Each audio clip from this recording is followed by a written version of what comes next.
Hello everyone, heads और tales stocks में एक बार फिर बहुत बहुत स्वागत है। फ्रेंड्स, बात कर रहे हैं पीसीबीएल के लिए, जिसको पहले जाना जाता था फिलिप्स कार्बन ब्लैक लिमिटेड के नाम से। 15 जनवरी 2024 का लेटेस्ट नोटिफिकेशन है और आज इनके Q3 2024 के नंबर्स डिक्लेयर किए गए।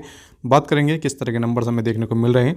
आगे बढ़ने से पहले मैं आपको बता दूँ, यहाँ पर इंटरिम डिविडेंड भी देखने को मिल रहा है। जी हाँ, 5 रुपये 50 पैसे पर इक्विटी शेयर का इंटरिम डिविडेंड देखने को मिल रहा है फाइनेंशियल ईयर 2023-24 के लिए।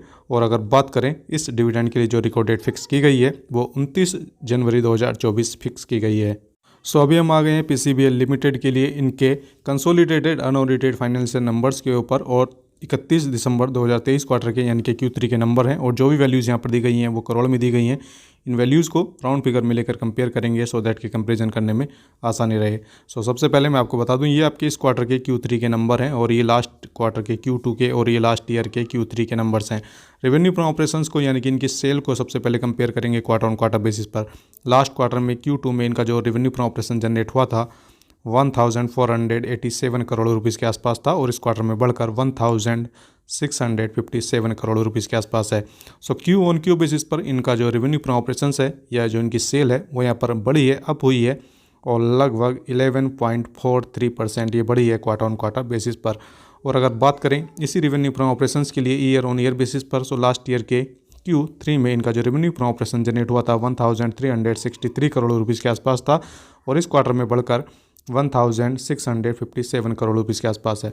सो ईयर ऑन ईयर बेसिस पर भी इनका रेवेन्यू फ्रॉम ऑपरेशंस यहाँ पर बढ़ा है, इंक्रीज हुआ है और लगभग 21.57% ये बढ़ा है ईयर ऑन ईयर बेसिस पर। सो दोनों ही केसेस में यहाँ पर सेल बढ़ती हुई नज़र आ रही है। आगे बात करेंगे इंपॉर्टेंट पार्ट के लिए यानी कि टोटल एक्सपेंसेस के लिए। सो टोटल एक्सपेंस को अगर कंपेयर करें क्वार्टर ऑन क्वार्टर बेसिस पर, क्यू ऑन क्यू बेसिस पर इनका जो टोटल एक्सपेंस है ऑब्वियसली यहाँ पर बढ़ता हुआ नज़र आ रहा है और लगभग 11% ये बढ़ा है।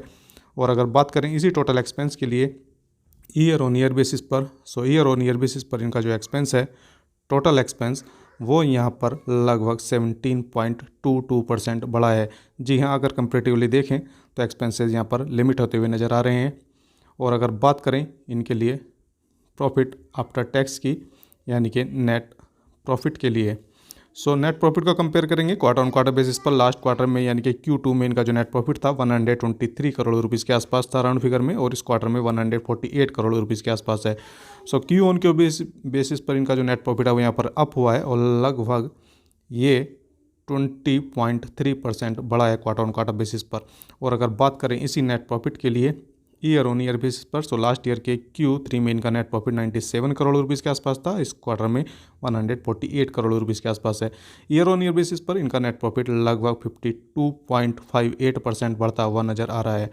सो यहाँ पर ओवरऑल देखें तो नंबर्स ठीक ठाक नंबर्स यहाँ पर लग रहे हैं, अच्छे नंबर्स दिखाई दे रहे हैं। और अगर बात करें EPS की अर्निंग पर शेयर, सो यहाँ पर बड़ा है क्वार्टर ऑन क्वार्टर बेसिस पर भी और ईयर ऑन ईयर बेसिस पर भी, क्योंकि दोनों ही केसेस में यहाँ पर नेट प्रॉफिट बढ़ा है। सो ये थे पीसीबीएल लिमिटेड के लिए नंबर्स। और फ्रेंड्स बने रहिए हमारे साथ, बहुत बहुत।